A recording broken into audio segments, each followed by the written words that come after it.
get table flip. And then, oh, you're lucky I didn't bitch slap you out of there. Yeah! Hey, yo, what is up, guys? Just Rick here, and we're going to play a little bit of Dark Blood Online. Now, if you showed up to my streams, I've already streamed this game 3 days in a row, and we've been playing non-stop. But I do want to make videos now. The servers were kind of borking out for the first couple of days, but I think it's cleared up now. But anyway, guys, we're going to look at the character select screen. And I gotta say, guys, their character customization is minuscule at best. They got some sliders for the physique of your character, such as the head size and the arm size. But the face and hairstyles are very, very limited. They only have, I think, 3 sets you can choose from for the face option, and they've got some cuts for the hairstyle right there. And you can test out some of the costumes you get later on. Avatar costumes, which I may explain those later on as we move on, but we're just going to quickly showcase all of the characters real quick. And if you're playing a female character, obviously if you're playing a male character, you can't mess with the breast slider, but yeah, they get pretty ridiculous with the breast size. I mean, come on, guys. But like I said, guys, very limited customization, so won't spend too much time here. And Hunter as well. Got some pretty cool costumes, I gotta say. You can check all the costume once you're in game and stuff, so won't be looking over that very much. Oh, let's go back to naked body. There we go.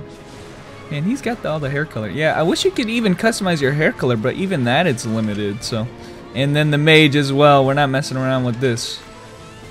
Yep. Good grief! It goes from like moderate to good lord. That's the sliders right there. The faces are really killing me right there. But anyway, guys, like I said, didn't want to spend too much time here, so we're going to jump into the game. I've already made a character, and we'll start off there.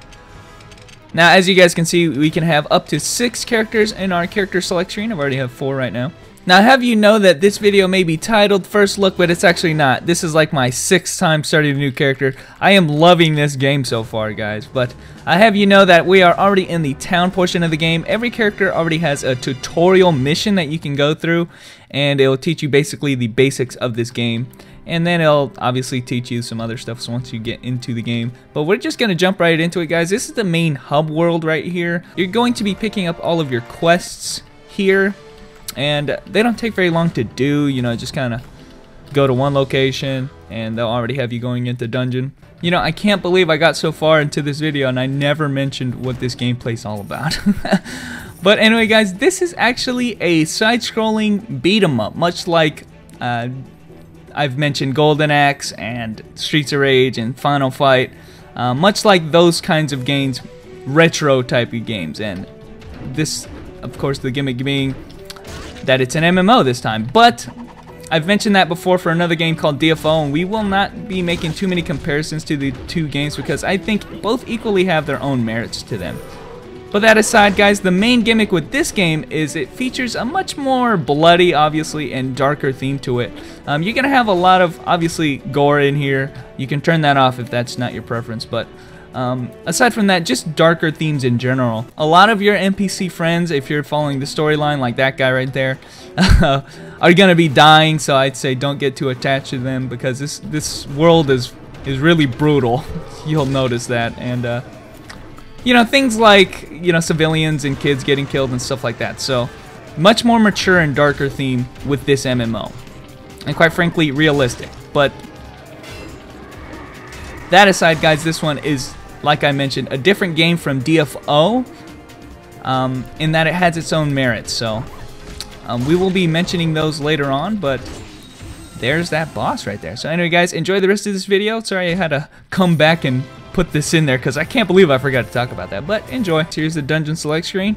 Usually what you're going to want to do is just look up here and just see what your main quest line has you doing. It's pretty linear in that sense. You're, for the most part, going to be following the main quest line for this whole day. I mentioned day because a lot of people's complaint with this game is going to be the stamina system that's in place.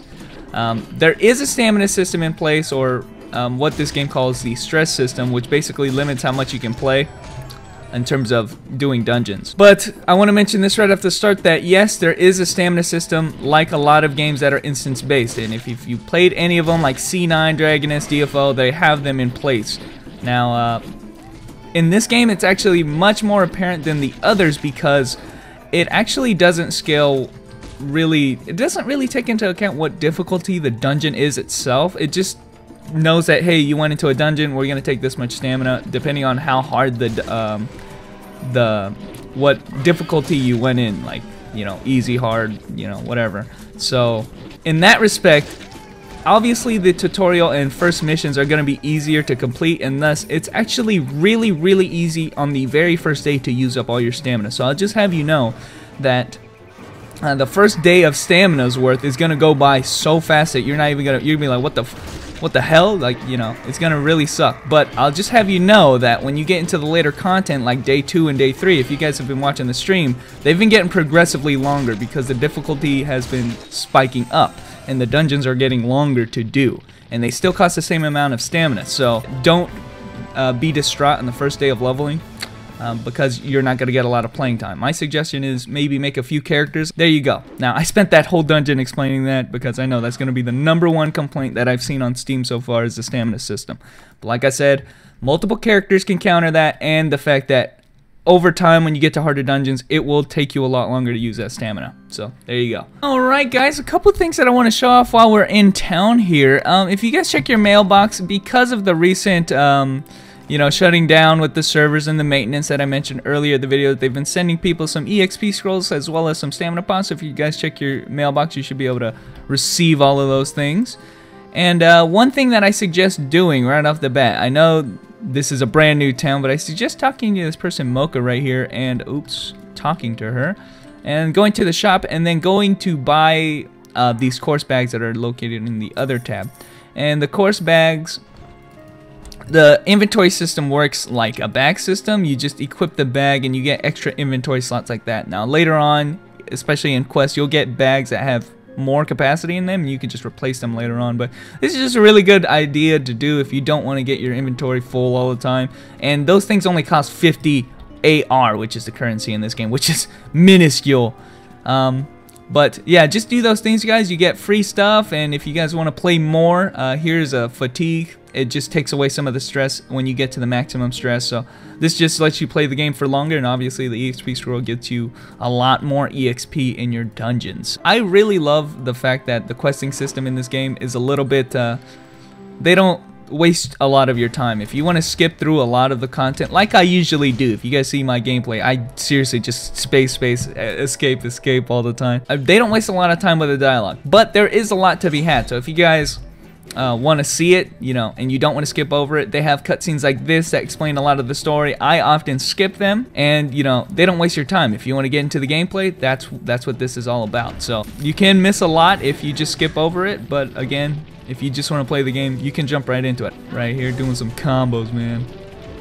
And this game has an extensive combo system. I gotta say, guys, that I really enjoy the PvP in this game, and we'll show that off definitely later on as we move along and leveling. But the PvP system in this game is really fun because a lot of classes, most all of them, have extensive combos that will like or just juggle combos, and you could just keep them going on and on. There's also an evasive system. All classes have some kind of evasive, either it be a quick get up attack or a quick get up from a knockdown, or actually evasives in the air and stuff like that. So terms that you are used to in PvP for, you know, games like C9 that I've mentioned, I've made a lot of guides on those videos. You know, all the terms that I've mentioned then are still apparent in this game, which is good. If you want to be a good PvP game, you gotta have combos, but you also gotta have ways to get out of them, which honestly, I can't say the same for DFO. So, I mean, I'm gonna be making a lot of comparisons to DFO with this game because obviously these are about the two games that are most similar to each other, and we haven't had these games for a while. They've been out of the market, so obviously this is why I'm so excited to play games like Dark Blood and DFO again, is because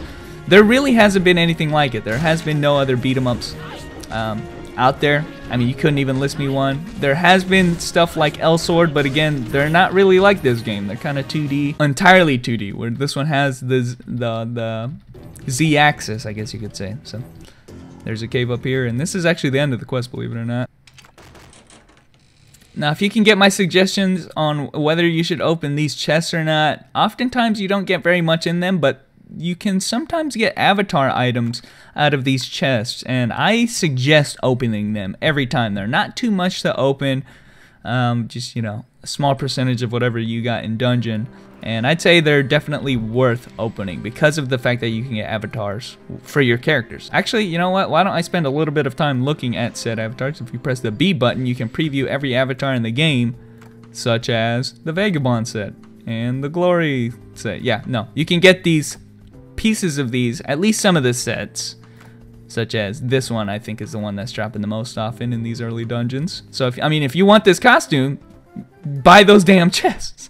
They also drop from monsters very rarely. I've gotten a few pieces that drop from monsters just straight up, so I mean, very efficient to just get and farm avatars. Also, I should mention right here in the town, I know I keep showing you different things about the town, but this town is really small, guys. You'll be going into this town till level 20 until you move on to the Watervale Village. And these are really only the main things here. Everything that you could ask for. Here is the Goblin Merchant, which is basically the auction house. So you can buy things such as avatars I've been talking about for relatively cheap. They're going pretty cheaply right now, and this is what I was saying. You can preview the avatar right there, and you know, 500,000. Will not take you very long to get that, even though it seems like a lot. Alright guys, we are now in our pivotal quest. Everybody who sees this quest is like, what the fuck, this, I need to try this right now. But yes, we are playing as a white polar bear, and he is freaking beast, man. Whatever you've been playing so far, he is nothing compared to this guy. I mean, can you do that? Budding! That was a pimp slap right there. Ah! So this bear is actually pretty awesome. He's got a lot of different skills right there. And sadly, you don't get to use him for very often. You know, this is the one quest that they let you do that. They have other characters for you to play, but this is actually pretty awesome. This guy's pivotal to the actual storyline too. This polar bear called Whitey, and he is just decimating. I mean, come on, right there. How many times can you say that you can pimp slap someone as a bear? Like this. Yeah! And the lifter right here. Budding! The table flip, I mean. That's the table flip. And pitch slap right there. Table flip. Get table flipped. And then, oh, you're lucky I didn't bitch slap you out of there. Yeah! I'm going to try the combo, guys. Oh, wait, no, he's dead. He's dead. I want to try to bitch slap someone after I table flip him. Yeah! Oh, he didn't flip into there. Bitch, where's my money? Oh, man. And get table flipped. All right, let's do it. Yeah! I'm the better bear. I'm the better bear. Get bitch slap. I'm gonna kill. Guess what, guys? That guy's gonna get killed either with the table flip or the bitch slap. Yeah! Oh, there it is. How about table flip? Oh, yeah. I didn't think it was gonna kill him. Oh, man, the body parts just came. And look at me. I'm like, dude, what are you doing? I was supposed to do that. Why'd you just clear my whole dungeon? And you're like twice as strong as me. Freaking OP ass bear. But anyway, guys, thanks for watching. You should be able to get, like I said, to level 10 with all the stamina, and it's really quick for this first day. But like I said, guys, if you're really distraught about the leveling, it will get more difficult later on, and you will spend more time. And obviously, the best way to counter that is to just make multiple characters, and then you have no way to complain about it. But anyway, guys, thanks for watching. I will catch you guys later. Bitch, where's my money? Oh, man.